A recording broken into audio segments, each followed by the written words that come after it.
Shalom, today is April 1st and it is 178 days of the war between Israel and Hamas. We're back, in case you missed us. We're going to continue to look at what Israelis are reading here. Yediot Achronot, they are reporting on a very large, a massive demonstration in the Knesset in Jerusalem. Revavot mul HaKnesset, thousands in front of the Knesset. The Knesset is the legislative body in Israel, right in Jerusalem. Also, Haaretz is showing this massive demonstration, and they're saying the internal pressure on Netanyahu is increasing. They're speaking about the pressure for him to resign and to go for new elections. And the demonstration is going to influence also the negotiation plans concerning the hostages in Gaza. Still 134 hostages in Gaza. So let's go back. I'll actually open the newspaper and we'll see it inside. The article is about this demonstration, saying that the people that are it's the first time this demonstration is so large since the war.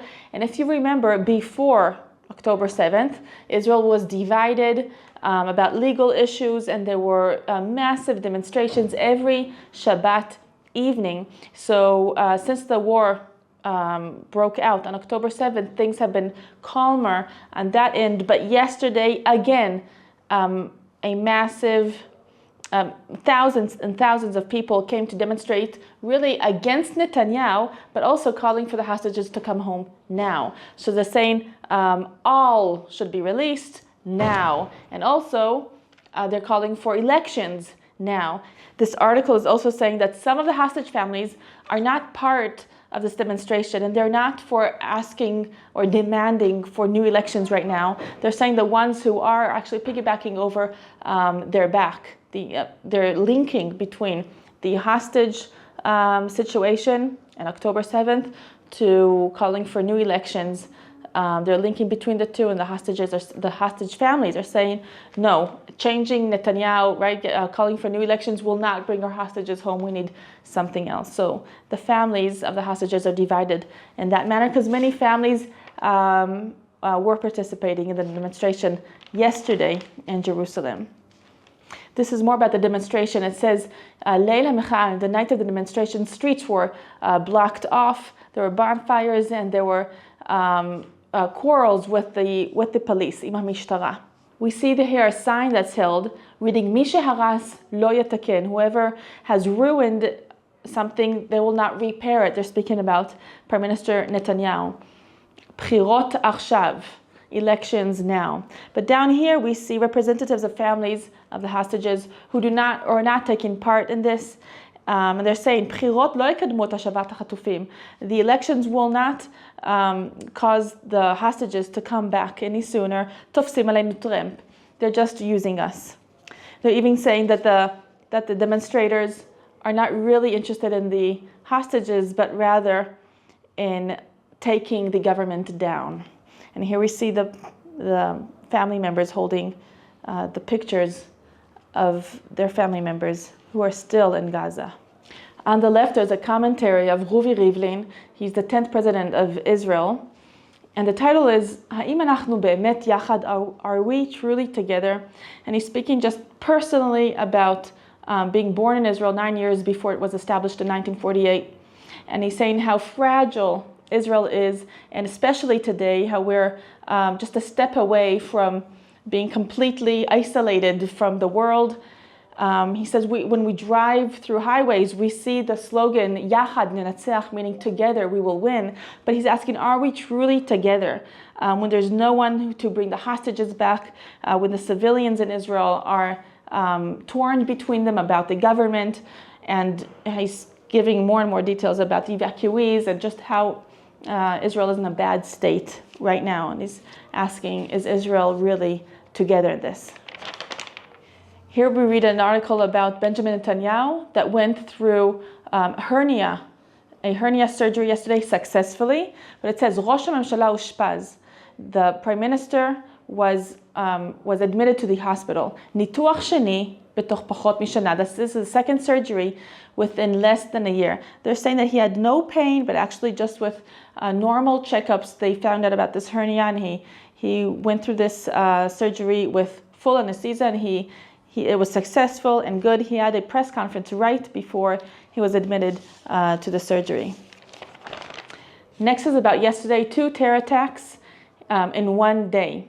Emesh, last night, pigua began Yavne, stabbing terror attack in Gan Yavne, and in the morning there was one in Beersheva. It says three people were severely injured from stabbing in Gan Yavne, and the terrorist was shot dead. In the morning, there were 2 soldiers that were injured from stabbing in the central bus station of Beersheva. Also in that case, the Mechabel, the terrorist from the Bedouin village Rahat, was shot dead. And here we see the pictures in Beersheva and in Gan Yavne. This is after a fairly calm Ramadan month where Israel was very concerned of this being a very heated up month as the Muslim people are celebrating Ramadan. But the terror attacks were less than what is expected, but there are many alerts for attacks. And the IDF with other security forces in Israel are able to stop these attacks from happening. But yesterday, 2 in one day. Now, sometimes these terrorists are coming from within the security forces of the Palestinian Authority. Not yesterday, not specifically yesterday, but with other terrorist attacks, the terrorists that were shot dead were found to be former officers or policemen in the security forces in the Palestinian Authority. And this article is about that because it's concerning the security forces. They're saying on one hand, they arrest people, they protect, and that way Israel or the Palestinian Authority, they protect them. They suppress demonstrations that are pro-Hamas. But just in the last month, B'chodesh Hacharon, 3 terrorists that operated in these terror attacks, they were veterans or seniors of these security forces in the Palestinian Authority. And it says that this is a phenomenon that is embarrassing the Palestinian Authority, that is struggling to get international legitimacy for their existence.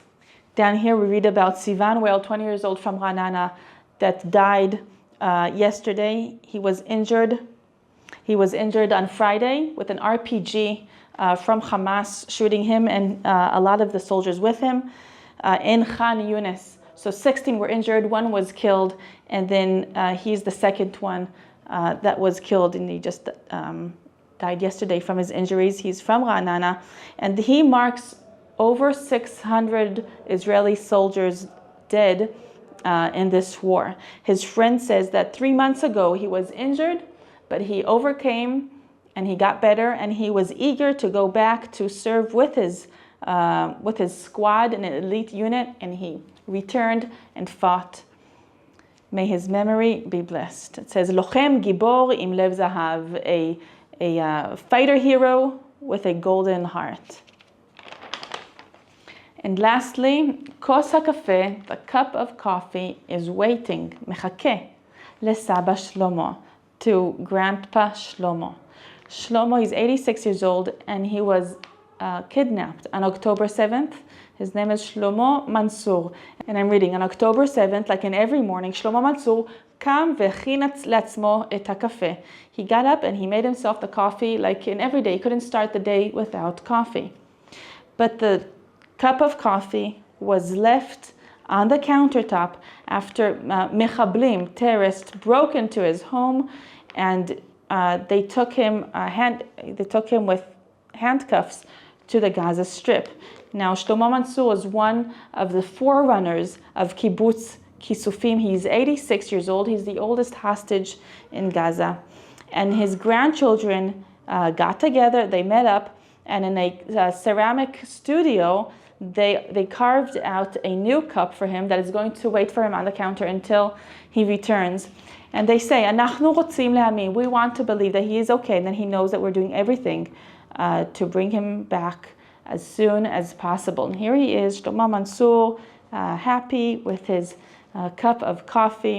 And I wonder if you'll like the ceramic cup and not a glass cup of coffee. And we hope he's okay, and we hope and pray he'll be returning back to his home as soon as possible. And here's the cup. It says Saba, Grandpa. And I think, from what I understand, This is the new design of the cup designed by his grandchildren. For more updates and for more stories, go to allisrael.com and follow us on our social media. Like this video if you liked it. This is Rotem Magen for All Israel News.